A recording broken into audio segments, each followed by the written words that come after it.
2, 1. Audio Jungle. Audio Jungle.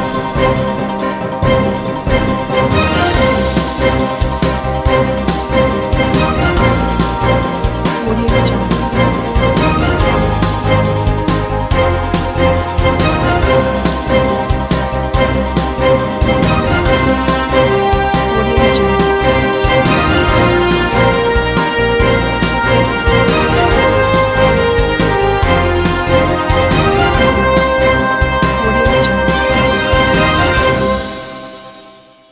नमस्कार, मैं हूं नरेश राघानी और आप देख रहे हैं हॉराइजन न्यूज।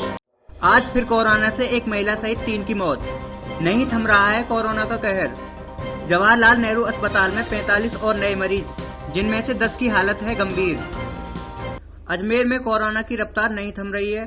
शुक्रवार को जिले के विभिन्न इलाकों से आए हैं मरीजों में एक महिला सहित 3 लोगों की कोरोना से मौत हो गई। 45 नए पॉजिटिव केस सामने आए हैं। डॉक्टर संजीव महेश्वरी ने बताया कि 6 अगस्त को 1527 मरीजों के सैंपल लिए गए थे। उनमें शुक्रवार को जिले के विभिन्न इलाकों से 45 लोगों की कोरोना पॉजिटिव रिपोर्ट आई है। डॉक्टर महेश्वरी का कहना है कि पॉजिटिव वार्ड में 52 मरीज भर्ती हैं। इनमें 7 मरीज को बाईपैप मशीन पर रखा गया है और 10 को ऑक्सीजन के सहारे रखा गया है। सस्पेक्ट वार्ड में 16 मरीज भर्ती हैं। उनमें 4 मरीज बाईपैप मशीन पर, 5 मरीज कोरोना मुक्त हो गए हैं। उन्हें कोविड केयर सेंटर भेज दिया गया है। कल रात को 11:30 से लेकर 1:30 बजे के बीच में हमारे 3 और पेशेंट कोरोना पॉजिटिव थे। वो हमारे बीच नहीं रहे और वो शहर के विभिन्न स्थानों के थे। एक ब्यावर के थे, 2 अजमेर शहर के थे और सभी को कोई ना कोई कोमॉर्बिडिटी थी। और करीब करीब एक की उम्र 71 साल थी, एक की उम्र 60 साल थी और तीनों को डायबिटीज़, ब्लड प्रेशर, हार्ट की बीमारी, एक को किडनी के काफ़ी ज़्यादा ख़राब थी, एक को सेप्टिसीमिया था। तो इस तरीके से कोमॉर्बिडिटी थी। एक पेशेंट हमारे पास 31 तारीख को भर्ती हुई थी, करीब 8 दिन रहकर फिर शांत हुए। एक पेशेंट 3 दिन में शांत हुए, एक पेशेंट 2 दिन में शांत हुए। और अभी भी हमारे पास में 52 पेशेंट पॉजिटिव वार्ड में भर्ती हैं और उसमें से 1 वेंटिलेटर पे हैं, 6 बाईपैप पर हैं। करीब 10 पेशेंट को हम ऑक्सीजन दे रहे हैं। सस्पेक्ट वार्ड में 18 पेशेंट हैं, उसमें 3 बाईपैप पे हैं और 3-4 ऑक्सीजन पर भी हैं। तो ऑब्जर्वेशन यही है कि रिलेटिवली सीरियस पेशेंट बढ़ रहे हैं और उम्रदराज रोग हमारे ज़्यादा पॉजिटिव आ रहे हैं और ज़्यादा सीरियस होकर उनको नुकसान भी हो रहा है। ये अभी तक की कोरोना की रिपोर्ट है और अभी जो रिपोर्टें आई हैं उसमें मेरे ख्याल से अजमेर डिस्ट्रिक्ट के करीब 50 से भी अधिक के लोग पॉजिटिव अभी तक आ। फीस की मनमानी को लेकर अभिभावकों ने सौंपा शिक्षा मंत्री के नाम जिला कलेक्टर को ज्ञापन। निजी स्कूल संचालक कर रहे हैं 3-4 महीने की फीस की मांग। निजी स्कूल संचालकों की मनमानी को लेकर अभिभावकों ने जिला कलेक्टर के यहां प्रदर्शन किया। फीस माफी को लेकर अभिभावकों की ओर से बाबा खान ने शिक्षा मंत्री के नाम जिला कलेक्टर को ज्ञापन सौंपा। उन्होंने बताया कि निजी स्कूल संचालक फीस को लेकर दबाव बना रहे हैं, जबकि कोविड-19 के चलते लोग पहले से ही बेरोजगार हैं। उनके पास काम नहीं है, उनके अपने रोजमर्रा के खर्चे जैसे तैसे चल रहे हैं। ऐसे में स्कूल 3-4 महीने की फीस एक साथ मांग रहे हैं। अभिभावक फीस कहां से भरें? स्कूल संचालक ऑनलाइन क्लास का हवाला देकर फीस की मांग कर रहे हैं, जबकि ऑनलाइन क्लास से बच्चों की पढ़ाई ठीक ढंग से भी नहीं हो पाई है। अभिभावकों ने ऑनलाइन क्लासेज बंद करने की मांग की है और उन्होंने बताया कि राज्य शिक्षा मंत्री ने भी इस बात से मना किया था कि जब स्कूल ही नहीं चल रहे हैं तो फिर फीस किस बात की, लेकिन उनकी भी बातों को नजरअंदाज किया जा रहा है। हाँ दीदी, किस संबंध में आज आपने ज्ञापन दिया है? देखिए, स्कूल फीस को लेकर के हम लोग कलेक्टर साहब के पास आए हैं। मेरे पास ज़्यादातर माँ बाप आ भी रहे हैं, फ़ोन भी आ रहे हैं कि उनके पास रोज़ाना स्कूल से मैसेजेस आ रहे हैं फ़ीस जमा करवाने के, और उनको ये कहा जा रहा है कि ऑनलाइन क्लासेस के लिए हमें टीचर्स को पे करना है। जबकि आप देखिए, ऑनलाइन क्लासेस भी हो रही हैं तो खर्चा तो माँ बाप का ही हो रहा है, चाहे वो नेट का हो, चाहे बिजली का हो, चाहे मोबाइल का हो। इसी को लेकर के आज हम कलेक्टर साहब के पास माननीय शिक्षा मंत्री जी के नाम एक ज्ञापन लेकर के आए हैं और हम चाहते हैं कि शिक्षा मंत्री जी स्कूल्स को पाबंद करें कि जब स्कूल ही नहीं चल रहे तो फीस उनको लेने की ज़रूरत ही नहीं है, क्योंकि आपको पता है कोविड-19 का महामारी का दौर चल रहा है। सभी लोग आर्थिक समस्या से जूझ रहे हैं। ऐसे में वो 3-3, 4-4 महीने की फ़ीस कैसे एक साथ जमा करवाएंगे? इसी को लेकर के हम लोग आज विचार विमर्श करेंगे और कलेक्टर साहब से कहेंगे कि हमारी विनती हमारे शिक्षा मंत्री जी तक ज़रूर पहुँचाएँ। लगातार देखा जा रहा है कि जगह जगह न प्रदर्शन हो रहे हैं, उसके बावजूद भी जी, हम भी आए दिन देख रहे हैं कि स्कूल के कैंपस के बाहर सभी लोग अभिभावक पहुंच रहे हैं और यही मांग कर रहे हैं कि जब स्कूल ही नहीं चल रहे तो आप फीस किस बात की ले रहे हैं। और मैं भी इस बात का समर्थन करती हूं कि जब स्कूल ही नहीं खुल रहे हैं, बच्चे ही नहीं जा रहे हैं, हैं तो फीस की भी ज़रूरत नहीं है। ऑनलाइन क्लासेस आप लोग बंद करवा दीजिए, हम लोगों को नहीं चाहिए ऑनलाइन क्लासेस। राज्य मंत्री ने ये बोला था स्कूल भी शिक्षा चलेगा। राज्य मंत्री जी आए थे, उन्होंने साफ दो टूक शब्दों में यही बात कही थी कि जब स्कूल नहीं चल रहा है, बच्चे नहीं आ रहे, तो आप फीस किस बात की ले रहे हैं। शायद ये बात उन लोगों ने सीरियसली नहीं ली स्कूल्स वालों ने, इसीलिए आज हम माननीय जो हमारे शिक्षा मंत्री जी हैं उनसे विनती करने आए कि वो भी आकर के इनको कम से कम पाबंद करें। अजमेर के सांसद ने किया वृक्षारोपण, डाला गया वृक्षों के महत्व पर प्रकाश। विधायक अनीता बघेल ने की सुंदर हरियाली की प्रशंसा। अजमेर के जेसी वन में आज अजमेर के लोकसभा सांसद भागीरथ चौधरी ने वृक्षारोपण किया और पेड़ों के महत्व पर प्रकाश डाला। भागीरथ चौधरी ने कहा कि पेड़ हमारे लिए देवता के समान हैं। विद्यालय परिसर में नीम का पेड़ लगाया गया और उसके बारे में बताया गया। नीम के पेड़ की जड़ें, तना और पत्तियां सहित सभी भाग मानव जीवन के लिए बहुत ही उपयोगी हैं।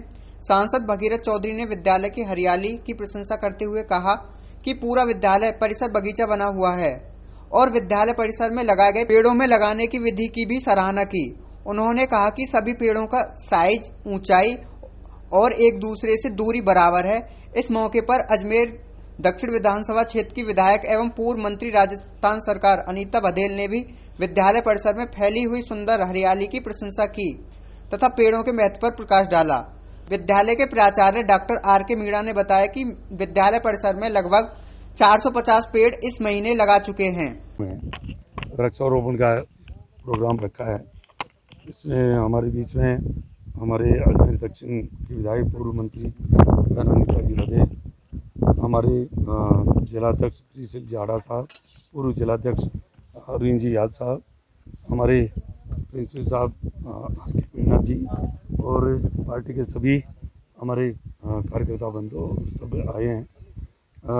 बहुत बढ़िया सुंदर यहाँ एक वृक्षारोपण का एक कार्यक्रम किया है। देखिए, हमारे को ये वृक्ष हमारे को प्राणवायु देता है।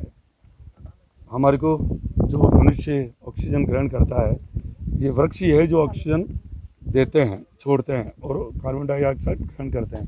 तो ये प्राणवायु देते हैं हमारे। प्रकृति ये परमात्मा है और ये वृक्ष ही है जो एक बहुत बड़ा एक इस पृथ्वी का आभूषण है और इसलिए आज ये एक सुंदर कार्यक्रम रखा गया है। मैं प्रिंसिपल साहब को और पूरे विद्यालय परिवार को मैं बहुत बहुत साधुवाद देना चाहूँगा कि इन्होंने एक बहुत बढ़िया एक वृक्षारोपण का ये कार्यक्रम रखा है।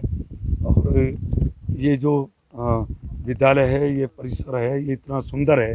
सामने बहुत सुंदर पहाड़ है और यहाँ वृक्ष लग जाएंगे तो यहाँ विद्यार्थियों के लिए, सबके लिए बहुत ही बढ़िया एक शुद्ध वातावरण मिलेगा। इसके लिए मैं पुनः आभार व्यक्त करना चाहूँगा कि इन्होंने आज ये प्रोग्राम रखा। कितने पौधे लगाए गए? आज अभी हमने मोटे मोटे 11 वृक्ष लगाए हैं, पौधे लगाए हैं और भी कितने का 450 पौधे लग चुके हैं और बाकी बाउंड्री के चारों तरफ ये जो वृक्ष है ये लगने हैं। और ये नीम के वृक्ष, नीम नारायण है।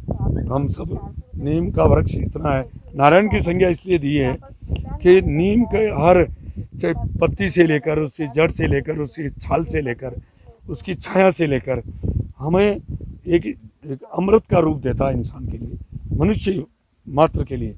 इसलिए आज नीम नारायण का या जो वृक्षों का एक पौधारोपण हुआ है, ये बहुत बढ़िया है। बहुत बहुत धन्यवाद। आज केंद्रीय विद्यालय ग्रुप फर्स्ट की ओर से विद्यालय के कैंपस में वृक्षारोपण का कार्यक्रम रखा गया है। विद्यालय प्रशासन ने तय किया है कि लगभग 30,000 वृक्ष वो इस पूरे कैंपस में लगाने वाले हैं और निश्चित रूप से व्यक्ति ने, इंसान ने अपने स्वार्थ के लिए जंगलों को काट डाला और उससे जितनी विषम परिस्थितियां पैदा हुई हैं, पुनः हम प्रकृति की ओर लौटें, क्योंकि वृक्ष प्राणवायु देने का काम करते हैं। चाहे वो छायादार वृक्ष हो, चाहे फलदार वृक्ष हो। देखिए, कोई भी वृक्ष जब फल पकता है तभी वो टहनी से टूटता है, यानी कि वृक्ष हमेशा देने का काम करते हैं। मीठा फल भी मीठा हो तभी वो डाली से टूटता है। तो इसी तरह से पेड़ों से हमको भी शिक्षा लेनी चाहिए कि हम समाज से सिर्फ लेते ही लेते रहते हैं, देने का कार्य नहीं करते। हम उपभोक्तावादी हो गए हैं। इस उपभोक्तावादी संस्कृति को त्याग करके त्याग की संस्कृति को कैसे अपनाया जाए, ये भारतीय संस्कृति का मूल मंत्र है। और इसी मंत्र को ध्येय वाक्य बना करके विद्यालय के प्रिंसिपल महोदय ने 30,000 वृक्ष इस पूरे कैंपस में लगाने का संकल्प लिया है। उनका संकल्प सिद्ध हो ऐसी हम सबकी शुभकामनाएं हैं। और जब ये वृक्ष बड़े हों तो बच्चे याद रखें, विद्यार्थी, कि ये वृक्ष माननीय प्रिंसिपल साहब के कार्यकाल में लगाए गए थे और उनसे वो भी प्रेरणा लें ताकि वो जब बड़े हों तो वो भी अपने जीवन काल में ऐसे वृक्ष लगाएं और इस धरती को पुनः श्रृंगार देने का काम करें। मैं प्रिंसिपल को और पूरे विद्यालय प्रशासन को बहुत बहुत बधाई और शुभकामनाएं देती हूँ कि उनका ये जो प्रयास है वो ज़रूर फलीभूत होगा और हमें भी इस प्रयास में सहभागी बनाया, इसके लिए उनका धन्यवाद। पौधे लगाए गए क्या है? हाँ सर, अब तक लगभग हमारे 450 पौधे लगाए जा चुके हैं और आज मैं एमपी साहब का बहुत आभारी हूँ, हाडा साहब बहुत आभारी हूँ, माननीय हमारी एमएलए साहब का बहुत आभारी हूँ, मैम पूर्व मंत्री भी रही है और सर पार्षद महोदय हमारे जेके शर्मा साहब हमारे बहुत ही स्कूल से जुड़े हुए हैं और सभी लोग जो आज उपस्थित हैं, मैं सबका आभार व्यक्त करना चाहूँगा कि इस प्रोग्राम में ये सब उपस्थित हुए। और आज इन्होंने 11 पेड़ लगाए हैं, 11 लोगों ने अभी सब इसी समय, और अभी चलता रहेगा प्रोग्राम। हमारा प्रोग्राम लगभग 2 महीने चल रहा है और अभी और चलता रहेगा। लगभग पूरे हमारा जो केंद्रीय विद्यालय है ये 13.6 एकड़ में है और पूरे लगभग हम अब तक हम 180 पेड़ नीम के लगा चुके हैं, कस्तार के लगा चुके हैं और नींबू के लगा 40 पेड़ लगा चुके हैं, अमरूद के 40 पेड़ लगा चुके हैं। इतने हम बहुत सारे पेड़ लगा चुके हैं, लगभग 450 पेड़ हम लगा चुके हैं और हमारा अभी इस कड़ी में हमारा और काम चलेगा। तो इस कड़ी में आज हमारे जो प्रधानमंत्री साहब है वो भी हरित क्रांति को महत्व दे रहे हैं और आज हमारे बीच में हमारे अजमेर के सांसद साहब आए हैं।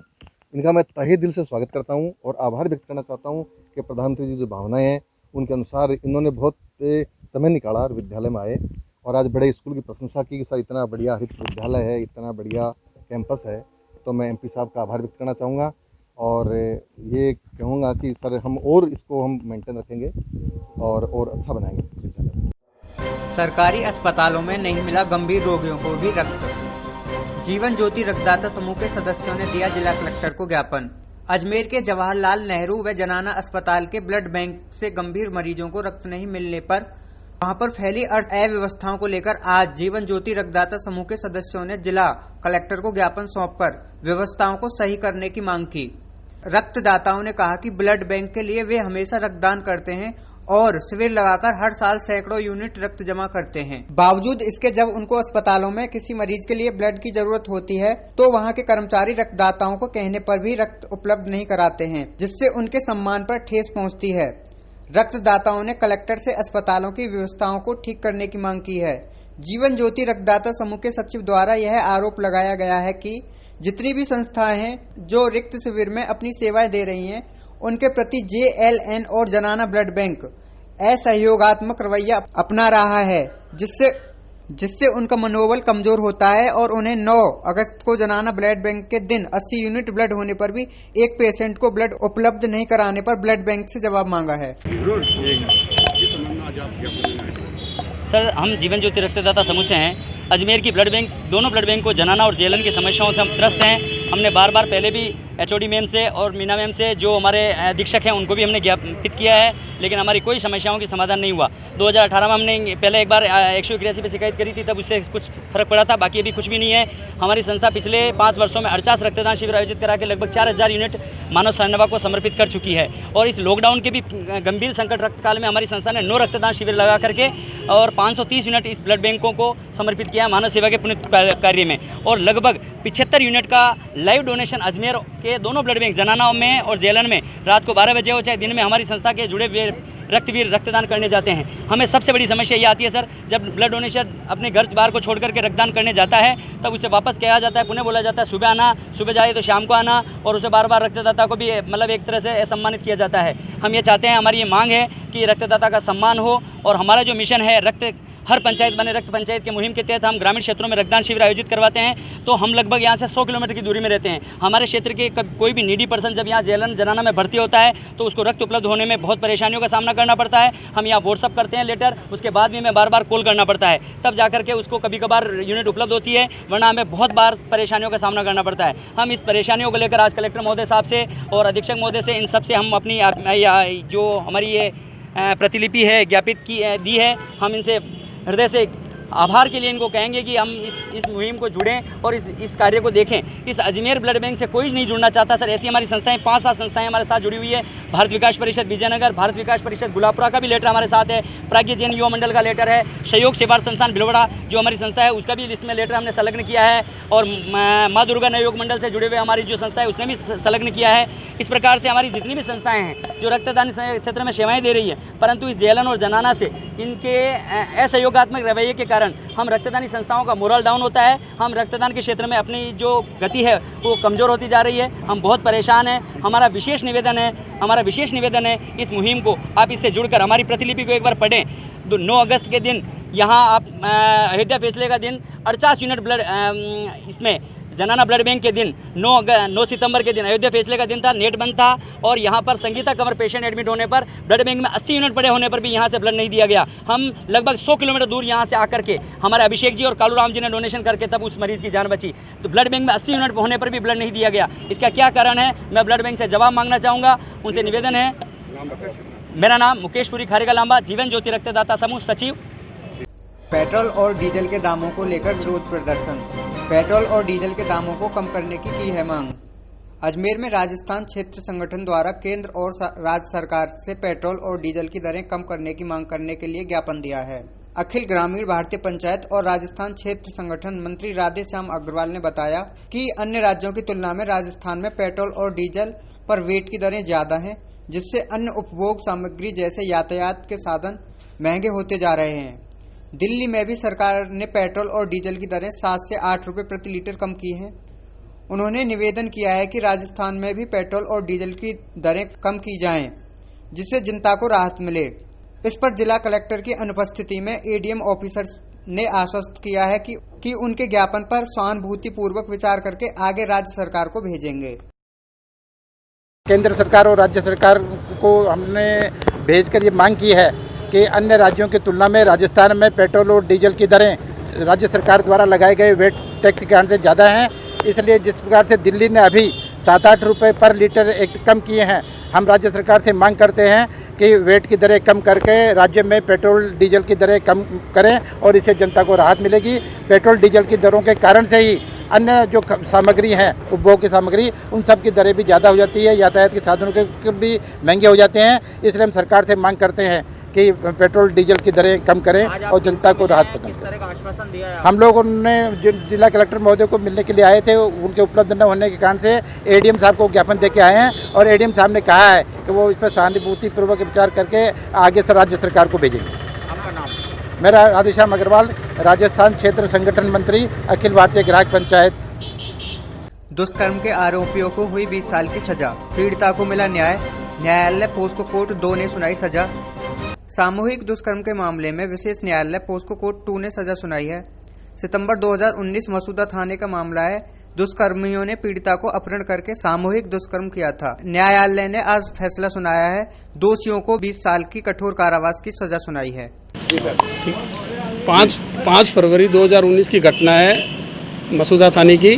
पीड़िता अपने घर पे सो रही थी, तभी 3 मुलजिमान परमेश, जगदीश व पुखराज आए और पीड़िता को उठा के ले गए, ट्रक में डाल के ले गए और गुजरात तक ले गए और उसके साथ सामूहिक दुष्कर्म किया, जिस पर आज पॉक्सो संख्या 2 न्यायालय ने श्री राजीव चंद्र गुप्ता जी ने फैसला सुनाया। इसमें तीनों मुलजिमानों को 20 साल का कठोर कारावास व 50,000 रुपये जुर्माने से दंडित किया है। इसमें कुल 20 गवाह प्रोसिक्यूशन की ओर से व 3 गवाह डिफेंस की ओर से प्रदर्शित हुए हैं और 36 दस्तावेज प्रदर्शित हुए हैं। और इसमें पीड़िता जो है नाबालिग थी, इसलिए पॉक्सो जुड़ा है। सर, कौन से थाने का मामला है? मसूदा थाने का। कौन है आरोपी? क्या नाम? कहाँ के रहने वाले? आरोपी मसूदा हल्के के रहने वाले, गांव रतनपुरा के रहने वाले। क्या नाम है सर? परमेश, पुखराज व जगदीश। आपका नाम? विक्रम सिंह शेखावत, विशिष्ट लोक बेज, पॉक्सो संख्या 2। लॉयंस क्लब अजमेर ने मीडिया को किया सम्मानित। कोरोना में भी मीडिया और पत्रकारों ने दी है हर जगह की खबर। लॉयंस क्लब अजमेर ने इंडोर स्टेडियम में मीडिया और पत्रकारों को सम्मानित किया। लॉयंस क्लब ने बताया कि पत्रकारों और मीडिया ने हमें कोरोना महामारी की कवरेज दी है तथा कोरोना से सावधानी बरतने में बहुत बड़ा योगदान दिया है। इसी वजह से आज मीडिया और पत्रकारों को फूल माला पहनाकर वह सर्टिफिकेट देकर सम्मानित किया गया है। लॉयंस क्लब अजमेर वेस्ट आज आप सभी पत्रकारों को सम्मानित करके अपने आप को गौरवान्वित महसूस कर रहा है। जिस तरीके से पत्रकार और मीडिया ने कोरोना में महामारी को रोकने में और उसको सफल बनाने के लिए किस तरह से उसके उपाय किए जाएं, उसमें आप लोगों ने अपनी जान पर खेलकर हर जगह जाके कवरेज देकर जिस तरह से हमें योगदान दिया है, उस उपलक्ष्य में हमारा फर्ज बना कि हम क्यों ना आप लोगों को सम्मानित करें, ताकि आप देश की जनता को, आम नागरिकों को और जागरूक कर सकें, ताकि जो आने वाला समय है और भी जो कठिन है उससे उन लोगों को समझ मिल सके और उनको इन सब चीज़ों से बचाव हो सके। मैं आप सबको इस अवसर पर बहुत बहुत बधाई देता हूं और उम्मीद करता हूं कि आप इस कठिन परिस्थिति में जिस तरह से देश की सेवा कर रहे हैं ऐसे ही करते रहेंगे और आम आदमी को जागरूक करते रहेंगे कि किस प्रकार कोरोना से अपना बचाव करना है। आप सबको बहुत बहुत धन्यवाद। राकेश शर्मा, अध्यक्ष lions club Ajmer waste.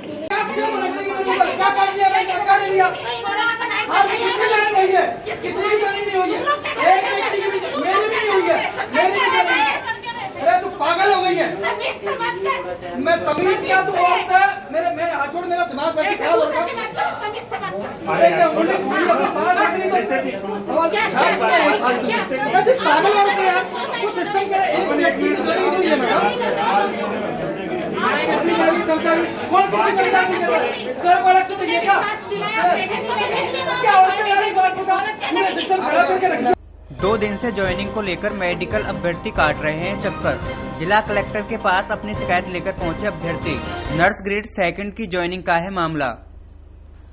Nurse grade 2 की ज्वाइनिंग को लेकर पिछले 2 दिन से JLN मेडिकल कॉलेज के चक्कर काट रहे अभ्यर्थियों का सब्र का बांध फूट पड़ा। अभ्यर्थियों ने मेडिकल कॉलेज पर ज्वाइनिंग की मांग को लेकर प्रदर्शन किया। वहां बात नहीं बनी तो सभी जिला कलेक्ट्रेट के पास अपनी शिकायत लेकर पहुंच गए। अभ्यर्थी संदीप कुमार ने बताया कि पिछले 2 दिनों से करीब 440 कैंडिडेट मेडिकल कॉलेज पर भूखे प्यासे ज्वाइनिंग के लिए भटक रहे हैं, मगर वहां किसी प्रकार की कोई व्यवस्था नहीं है। जिसकी जान पहचान है वह अंदर जाकर ज्वाइनिंग लेकर आ रहा है। अभ्यर्थियों ने जिला कलेक्टर को शिकायत देकर मेडिकल कॉलेज को ज्वाइनिंग देने के लिए पाबंद कराने की मांग की है। हाँ भैया, क्या मामला था? हमारा नर्स ग्रेड 2 की ज्वाइनिंग का इशू है। हम मेडिकल कॉलेज JLN हॉस्पिटल में UTB स्टाफ हैं और अभी हमारी भर्ती हुई थी 28/4 को हमारी लिस्ट निकाली गई थी। उसकी ज्वाइनिंग अभी ऑर्डर किया था 5/8 को, जिसमें स्पष्ट लिखा गया कि इनकी ज्वाइनिंग कराई जाए। उसके लिए हम पिछले 2 दिन से संघर्ष कर रहे हैं। हमारे चिकित्सालय प्रशासन द्वारा या प्रिंसिपल प्रशासन द्वारा हमें कोई रिस्पॉन्स नहीं दिया जा रहा है और हम 2 दिन से रिक्वेस्ट कर रहे हैं। अन्य सभी मेडिकल कॉलेजों में ज्वाइनिंग करा दी गई है। रात को 9 बजे कल जोधपुर मेडिकल कॉलेज में ज्वाइनिंग चालू की गई, यहाँ भी चालू की आज करने की कोशिश की इन्होंने। 2 बजे लंच के बाद इन्होंने कहा कि आप डॉक्यूमेंट लेके आओ। हम वहाँ खड़े रहे, लास्ट में शाम को 5 बजे तक हमें खड़े रखा। न कोई व्यवस्था की है, मतलब जैसे ज्वाइनिंग की न कोई व्यवस्था है। जो अंदर जा रहा है, जिसकी थोड़ी जान पहचान है, वो अंदर जाके ज्वाइनिंग कर रहा है, बाकी सबको बाहर खड़ा रखा है। कोई व्यवस्था नहीं है। चिकित्सालय प्रशासन द्वारा हमें 2 दिन से ज्वाइनिंग नहीं दी जा रही है। हम भूखे प्यासे वहाँ खड़े हैं। कोविड-19 में हमारी ड्यूटी कॉन्टैक्ट बेस पे हमें नहीं पता चल रहा है कि हमें उससे हटा दिया या उसी में रखा हुआ है या हमें नई ज्वाइनिंग दी गई है। अतः कलेक्टर महोदय से हम रिक्वेस्ट करने आए हैं कि 2 दिन से हमारे चिकित्सालय प्रशासन द्वारा हमारी कोई नहीं सुन रहा है। हम चाहते हैं कि हमारी ज्वाइनिंग कराई जाए। सभी मेडिकल कॉलेज में ज्वाइनिंग हो गई है और जिस दिन से ज्वाइनिंग होती है उसी दिन से माना जाता है। हमें कहा गया कि कल तो कि आपको रिलीव करेंगे कॉन्टैक्ट से, वो रिलीविंग का ऑर्डर आज तक जारी नहीं हुआ है और 2 दिन से हमारी किसी की भी ज्वाइनिंग नहीं कराई गई है। महोदय से निवेदन है, कलेक्टर महोदय से हम निवेदन करने आए हैं कि हमारी ज्वाइनिंग के लिए चिकित्सालय प्रशासन को पाबंद किया जाए, क्योंकि 2 दिन से सभी मेडिकल कॉलेज में ज्वाइनिंग हो गई है। कितने ज्वाइनिंग करने वाले हैं? ज्वाइनिंग करने वाले यहाँ लगभग 440 कैंडिडेट हैं जो कॉन्टैक्ट में थे। उनके लिए वर्तमान पद स्थान पे कोविड-19 के चलते हुए वर्तमान पद स्थान पे रखने के लिए जयपुर से आदेश हुआ। 5/8/2020 को नाइट में आदेश हुआ, न तो हमारी 6 को कोई ज्वाइनिंग की गई और न 7 को। अब हम चाह रहे हैं कि प्रशासन द्वारा, महोदय द्वारा प्रशासन को अवगत कराए कि इनकी ज्वाइनिंग क्यों नहीं किया जा रही। मतलब उसके कोई कारण तो होगा, कोई रीज़न होगा। सभी मेडिकल कॉलेज में ज्वाइनिंग करा दी गई है। सुबह 9 बजे सभी मेडिकल कॉलेज में ज्वाइनिंग स्टार्ट होती है। यहाँ ज्वाइनिंग 2 बजे आज स्टार्ट की है 2 दिन से। और हम प्रशासन द्वारा अभी कह दिया कि 5 बज गए, हम आपकी ज्वाइनिंग 6 तारीख को मानेंगे, लेकिन आप अभी घर जाओ। ऐसे कैसे ज्वाइनिंग मानेंगे जब हमारी ज्वाइनिंग ली नहीं जा रही है, न हमारे डॉक्यूमेंट लिए जा रहे हैं। और 2 दिन से हमें ही नहीं पता हम ड्यूटी कहाँ करें, जब कॉन्ट्रैक्ट पे करें या परमानेंट हो गए उस पे करें। अब आज तक कोई निर्धारण नहीं है, न हमें रिलीव किया गया है, न रिलीव का कोई ऑर्डर जारी किया गया है और न ही परमानेंट में ज्वाइनिंग कराई गई। महोदय से हम मिलना चाहते हैं, इसलिए सभी स्टाफ वहाँ से पैदल आ रहा है और लगभग आ गया। 400 में से लगभग 50 जनों की जिनके अप्रोचेबल थे उनकी ज्वाइनिंग करा दी गई। अगर नहीं मिलती है तो फिर क्या करोगे? आज नहीं मिलते तो हम वही चिकित्सालय प्रशासन में प्रिंसिपल महोदय के मतलब बैठेंगे वहाँ पे जब तक हमारी ज्वाइनिंग नहीं होती। नाम बताइए। संदीप कुमार। कौन सा कॉलेज है? JLM medical college. की जो पोस्ट निकली है अभी उसमें हमें ज्वाइनिंग दी है, लेकिन यहाँ से मेडिकल कॉलेज से हमें भी ज्वाइन नहीं करवा रहे, इसलिए आज हम कलेक्टर साहब के पास आए हैं। अगर फिर भी ज्वाइनिंग नहीं मिलती तो क्या? नहीं करेंगे तो हम वहाँ पे धरना देंगे, बैठेंगे सब एक साथ। नाम बताइए। चलते टेम्पो में माल चोरी करने की कोशिश। रामगंज से आगरा गेट जा रहा था टेम्पो। चलते टेम्पो से माल चोरी करते चोर को टेम्पो चालक ने रंगे हाथों पकड़ लिया तथा टेम्पो चालक ने चोर को पकड़कर क्लॉक टावर पुलिस के हवाले कर दिया है। साहब ये काफ़ी टाइम से चोरियां कर रहे हैं टेम्पो वाले के साथ। 15, 20, 25 टेम्पो वाले के साथ हादसा हो गया। इनकी तलाश में हम काफ़ी टाइम से हैं। एप्लीकेशन कलेक्टर और थाने में भी दी हमने और उसके बाद में इन पर निगरानी भी रखी है। और एक दिन इसके पीछे भी करा था इसके साथ टेम्पो पे चढ़ते हुए, लेकिन उतर के भाग गया था। और आज 2 जने थे, 2 जने इन्होंने टेम्पो वाले के साथ फिर घटना करने की कोशिश करी और इनको आज फिर रंगे हाथों पकड़ा और टेम्पो वालों ने पकड़ के आज कलेक्टर थाने में इनको बंद करा। कहाँ से पकड़ा था उनको आज? इनको साहब पड़ाव से पकड़ा। चोरी कर रहे थे? टेम्पो में चोरी करते वक्त रंगे हाथ चोरी कर रहे थे। आपका नाम? बलवीर सिंह बंजारा। मैं यहाँ से भर के पड़ाव से और रामनगर के लिए माल भर के रवाना हुआ था और आगरा गेट के करीब ये मेरे टेम्पो के ऊपर चढ़ गए और फिर जैसे ही मेरे किसी ने आवाज़ दी कि भाई पीछे तेरे को टेम्पो पर लटक गया है और उससे जाके मैंने पकड़ा और उससे मैंने 2-3 थप्पड़ भी मारी थी, मगर किसी ने छुड़ा के इसको भगा दिया। और फिर टेम्पो से मैं माल खाली करके और वापस पड़ाव आया तो मेरे को ये पड़ाव में दिख गए, तो मैं इनको यहाँ थाने में लेके आया हूँ। कलेक्टर थाने में पहले भी आपने मुकदमा दर्ज कराया? सर इसमें हमने पहले भी हमने एप्लीकेशन दी थी कलेक्टर थाने में, पर हमारी कोई सुनवाई नहीं हुई थी। आज हमने टेम्पो वालों ने हमने सबने मिलकर पकड़ के लेके आए थाने में। तो कितने जने थे सर? हम ये पकड़ने 2 जने पकड़ के लाए सर। ये घटना कब से हो रही थी? सर ये 1 महीना हो गया। आज पकड़ इनको रंगा तो पकड़ा? हाँ सर, मैं रंगा तो पकड़ा आज। ठीक है, आपका नाम? मेरा नाम दीपक साहू। व्यापारी महासंघ द्वारा समस्याओं को लेकर दिए गए जिला कलेक्टर को ज्ञापन। शहर की समस्याओं व व्यवस्थाओं को जल्द सुधारने की मांग। अजमेर व्यापारी महासंघ द्वारा महासंघ के प्रमुख और पदाधिकारी किशन गुप्ता के नेतृत्व में जिला कलेक्टर को 2 ज्ञापन दिए गए। संघ के जिला कलेक्टर से लंबे समय से चल रही मास्टर प्लान की समस्याओं पर कार्रवाई और शहर के सभी अवस्थाओं को जल्द सुधारने की मांग की। व्यापारी महासंघ ने बताया कि शहर में ट्रैफिक व्यवस्था, जगह जगह सड़कें खुदी हुई हैं, वेंडिंग और नॉन वेंडिंग जोन में व्यवस्थाएं दुरुस्त नहीं है। इन सभी को दूर करने की कार्रवाई की जाए। जबकि इससे पहले भी व्यापारी महासंघ कई बार इन मुद्दों पर जिला कलेक्टर को ज्ञापन दे चुके हैं, लेकिन अब तक इन व्यवस्थाओं को दुरुस्त नहीं किया गया है, जिस पर जिला कलेक्टर द्वारा संघ को सभी समस्याओं का निवारण करने का आश्वासन दिया है। व्यापारी महासंघ ने मांग की है कि जल्द से जल्द इन सभी को दुरुस्त किया जाए, जिससे शहर का सौंदर्यीकरण बरकरार रहे। इसके अलावा अजमेर स्मार्ट सिटी प्रोजेक्ट में भी तेजी लाने की मांग की गई है। मीडिया से बातचीत पर व्यापारी शैलेंद्र अग्रवाल ने बताया कि जिला कलेक्टर ने सभी समस्याओं को पॉइंट वाइज एक लेटर में लिखकर देने को कहा है और आश्वासन दिया है कि वे विद्युत विभाग, जलदाय विभाग, अन्य सभी विभागों के साथ मीटिंग करके सभी समस्याओं को निदान करेंगे। अजमेर शहर व्यापार महासंघ के जो प्रमुख पदाधिकारी हैं, आज हमारे संयोजक किशन जी गुप्ता के नेतृत्व में यहाँ जिला कलेक्टर महोदय से मिलने के लिए आए। आज हमने जिला कलेक्टर महोदय को 2 ज्ञापन दिए हैं, जिसमें एक ज्ञापन में जो अजमेर में वर्षों से लंबित मास्टर प्लान की समस्या है उसके संबंध में, क्योंकि माननीय जिला कलेक्टर महोदय एडीए के चेयरमैन भी हैं, तो इसलिए इस नाते मास्टर प्लान के संबंध में उचित कार्रवाई करने के लिए उनसे निवेदन किया है। साथ ही पिछली बार जब मिले थे माननीय जिला कलेक्टर महोदय से, तो उन्होंने हमें अजमेर की जो विभिन्न समस्याओं के बारे में हमने जब उनसे डिस्कस किया, तो उन्होंने हमारे संयोजक महोदय को ये कहा था कि आप जो भी आपकी समस्याएं हैं, इस शहर की समस्याएं व्यापार से संबंधित हो चाहे आम नागरिकों से संबंधित हो, उनका आप हमें पॉइंट वाइज बनाकर एक लेटर दें, तो हम उस पर सभी अधिकारियों के जो विभिन्न विभाग हैं, चाहे वो नगर निगम हो, विद्युत विभाग हो, जलदाय विभाग हो, सभी विभागों की एक संयुक्त मीटिंग व्यापार महासंघ के हमारे साथियों के साथ करके और उनका समाधान करने का प्रयास करेंगे। तो आज अभी व्यापार महासंघ की ओर से हमने माननीय जिला कलेक्टर महोदय को जो अजमेर की विभिन्न समस्याएं, चाहे वो आम नागरिकों से संबंधित हो, चाहे यातायात व्यवस्था से संबंधित हो, चाहे बिजली व्यवस्था से संबंधित हो, उनका सबका एक ज्ञापन माननीय जिला कलेक्टर महोदय को दिया है। माननीय जिला कलेक्टर महोदय ने हमारे ज्ञापन पर तुरंत कार्रवाई करके और सभी विभागों की जो हमारे व्यापार महासंघ के अधिकारियों के साथ मीटिंग करने का आश्वासन दिया है। शैलेंद्र अग्रवाल, व्यापार महासंघ। आज हम कलेक्टर साहब के पास में शहर की विभिन्न समस्याओं से को लेकर के उनसे अपील करने आए थे और उनको ज्ञापन दिया कि शहर के अंदर एक तो पार्किंग की व्यवस्था, सब पूरे शहर के अंदर बाज़ारों के अंदर पार्किंग की व्यवस्था बिल्कुल भी सही नहीं है।